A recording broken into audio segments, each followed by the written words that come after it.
La autoestima tiene que ver con el amor propio. La autoestima también tiene que ver con nuestros ideales, con esos ideales que conocemos a nivel consciente, pero sobre todo con los ideales que están en nosotros de forma inconsciente. Es decir, que un poco somos víctimas, aunque no sea ni bueno ni malo, del inconsciente. Quiere decir que la forma, eso que nos ocurre, los afectos, están sobredeterminados por nuestro inconsciente. La autoestima tiene que ver con la capacidad de amarnos también a nosotros mismos. ¿Qué podemos permitirnos? Podemos permitirnos amarnos a nosotros mismos. Pretendemos amar a los demás sin amarnos u olvidándonos de nosotros. Pensamos que eso es posible. Primero y ante todo, hay que comenzar por uno mismo. Para poder mostrar amor hacia los demás, hay que amarse a uno mismo. ¿Y cómo se ama a uno a sí mismo? No basta con que nos lo digan, no basta con saberlo, ¿no? En muchas ocasiones se padece de una baja autoestima, se tiene una baja autoestima, un sentimiento de que uno no sirve para nada, que no vale para nada. Que a pesar de que nos digan que que valemos mucho, que hacemos muy bien el trabajo, que somos muy guapos, eso no consigue subirnos el ánimo, ¿no? Entonces, ¿qué es lo que está ocurriendo ahí? Pues son precisamente esos pensamientos inconscientes, esos ideales inconscientes, ¿no? Son los ideales inconscientes que están implicados al 100% en la autoestima de la persona. Y son ideales que cuando ocurre una baja autoestima, ¿no? La persona suele tener un ideal de desear ser o de querer ser o de que tiene que ser o debe ser, ¿no? De un determinado modo, y en ese desear o querer ser que tiene que ser, ¿no? Porque yo creo que es más como una obligación, ¿no? En el sentido de que ese ideal exige, ¿no? A la persona ser de ese determinado modo. Que les digo que estos son procesos inconscientes, no es que uno se dé cuenta de eso. En algunas ocasiones puede incluso llegarse a hacer consciente, pero la mayoría de las veces ni siquiera nos damos cuenta, ¿no? Entonces, cuando estamos viendo que nuestra autoestima está baja, tenemos que pararnos a pensar qué es lo que está ocurriendo, ¿no? Quizá nuestro ideal, ¿no? Es que debemos ser de una determinada forma y que nos comparamos con eso y claro, es imposible, ¿no? Porque la misma palabra lo dice, es un ideal, ¿no? Al que nunca se va a corresponder con la realidad, ¿no?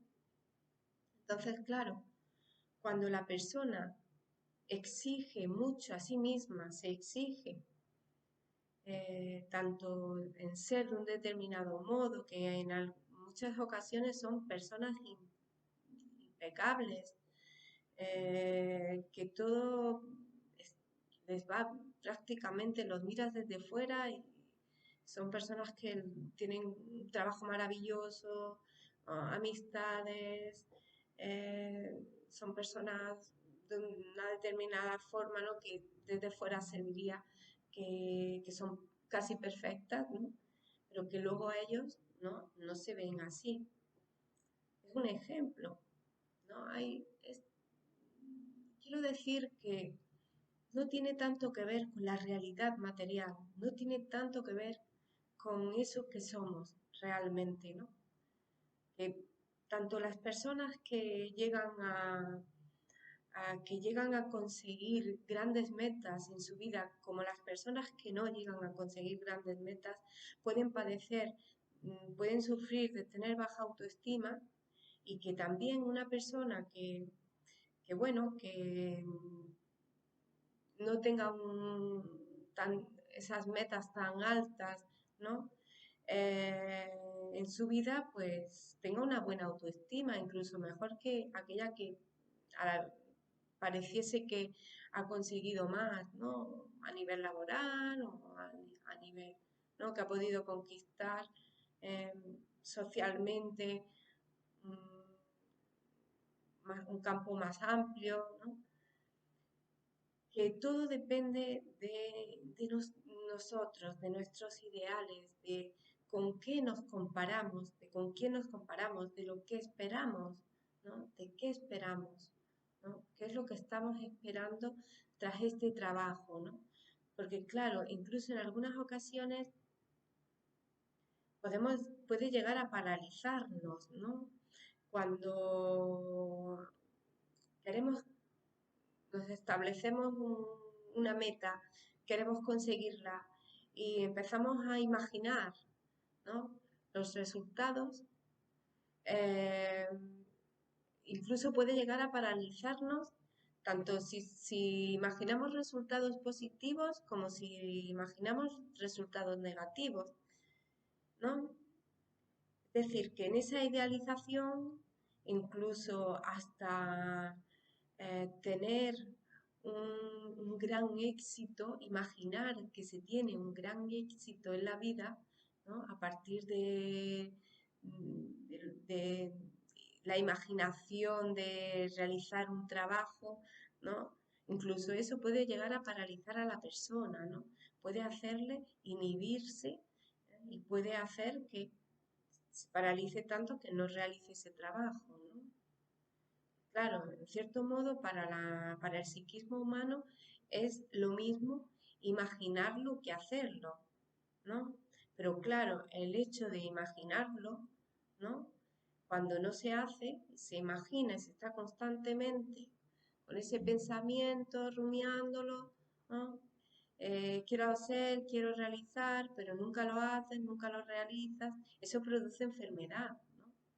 Es diferente cuando uno quiere realizar un trabajo y pone esa energía, ¿no? En lugar de quedársela, ¿no? Porque energía siempre está, pero en lugar de quedarse esa energía, ah, la pone en el exterior, ¿no? Lo pone en el trabajo, lo pone en el mundo, en la sociedad, ¿no?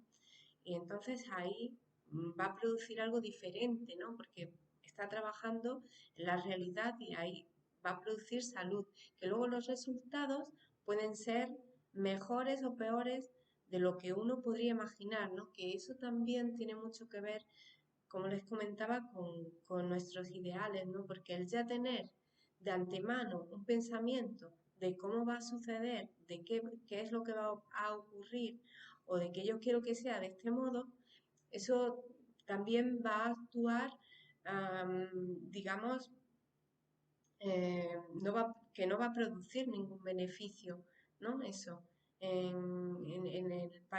para poder desarrollar ese trabajo, ¿no? Que es diferente a si nos dejamos llevar a realizar, a ir realizando y a poder tolerar esa incertidumbre, ¿no? Sin tener ese pensamiento ya determinado de cómo va a salir bien, va a salir mal, saldrá, de qué van a decir, ¿no? Ese miedo también a qué van a decir de mí, ¿no? Claro, eh, en ese pensamiento, ¿no? La persona, pues, puede llegar a enfermar, ¿no? Entonces, el psicoanálisis, ¿no? Nos trae que es a través del trabajo, ¿no? Que es a través del trabajo que uno puede llegar a conseguir eso que desea y que siempre hay un trabajo, tanto cuando se consiguen resultados, buenos resultados, ¿no? Como peores resultados, ¿no? Siempre se realiza, siempre hay un trabajo, ¿no? Ahí detrás para, para que se haya producido ese resultado, ¿no?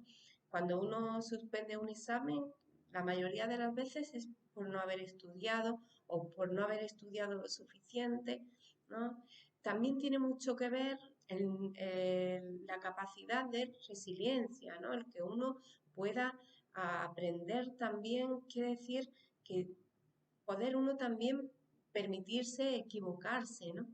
Que no nacemos aprendidos, que aprendemos conforme vamos realizando, ¿no? Y que ese equivocarse también hace a la persona que crezca, crecer, ¿no? Y que a partir de poner esa actividad en la realidad, pues ya la persona va produciendo algo diferente, ¿no? Va produciendo algo que le va a producir salud y que también va a poder, digamos, de algún modo aprender, ¿no? De eso que ha realizado, ¿no? Entonces, claro, sí, porque si no lo realiza, pues siempre se va a quedar con la duda, no va a saber qué ocurrió, qué pasó, no va a aprender de eso, ¿no? Que, que, que se realiza, ¿no? Entonces, se trata más bien de dejarse llevar, ¿no? Y de ir realizando, ¿no? Y de poder tener esa, ¿no? Esa capacidad de, eh, de continuar, ¿no? De no dejarse llevar por el que dirán, por le va a gustar más o va a gustar menos, ¿no? Sino más bien es en el camino, ¿no? Del crecimiento en la vida, ¿no? Darse uno cuenta, ¿no? Que estamos viviendo y que solo hay una vida y que esta vida pues está para precisamente aprender lo que se pueda, ¿no? Que estamos todos en ese camino, ¿no? De ir aprendiendo, ¿no? Y que bueno, que sobre todo ese, todas esas trabas que encontramos y que todos las tenemos, pues son trabas sobre todo inconscientes, ¿no? Son cuestiones ideales, inconscientes, que son los que van a producir que en ese momento nos detengamos, aunque en muchas ocasiones incluso se encuentren las excusas perfectas, ¿no? Eh, o casualidades, ¿no? Que si bien se puede encontrar una casualidad en un momento determinado, pero que la mayoría de las veces, casi todas las veces, no es casualidad. Que cuando uno quiere conseguir algo, si realiza ese trabajo para poder llegar hasta ahí, ¿no? Podrá llegar, ¿no? Que si una persona ha podido llegar hasta un lugar realizando ese trabajo, otra persona también va a poder realizando ese trabajo, ¿no? Pero que muy importante, ¿no? El concepto de trabajar, ¿no? De trabajo, ¿no? Porque no nos va a venir dado nada, ¿no? Que mm, a veces nos comparamos también con los otros, con los demás o con los ideales nuestros, ¿no? Y pensamos que la otra persona o que de modo ideal, ¿no? No se tendría que trabajar tanto, ¿no? Sin embargo, no sabemos ese gran trabajo que han tenido que hacer otros para llegar hasta ahí, hasta donde están, ¿no? Que es un poco eso, ¿no? El poder darnos cuenta también y conocernos, ¿no? En ese camino, ¿no? El ir conociéndonos también a nosotros mismos, ¿no? Para poder ir transformando esos pensamientos, esos ideales que están bueno, están produciendo esas trabas en nuestra vida, en nuestras metas, pues ir pudiendo ir pues alcanzándolas, ¿no? Y pudiendo ir superándolas, ¿no? Am, en el modo que uno pueda, ¿no? Sin compararse con los demás ni con nadie. Así que cada uno es único, aunque estamos en sociedad y aunque sin otro no somos, pero sí también tenemos que darnos cuenta, ¿no? Que cada persona es individual en su psiquismo, ¿no? En el sentido de que cada persona es diferente y en cada uno va a ser distinto, ¿no? Y por tanto no va a servir lo mismo para dos personas, ¿no? Que cada uno tendrá que ver qué es lo que le ocurre, ¿no? eh, a él para poder superarse. Así que bueno, ante todo, hasta aquí. Les deseo unas felices fiestas y hasta la próxima. Chao.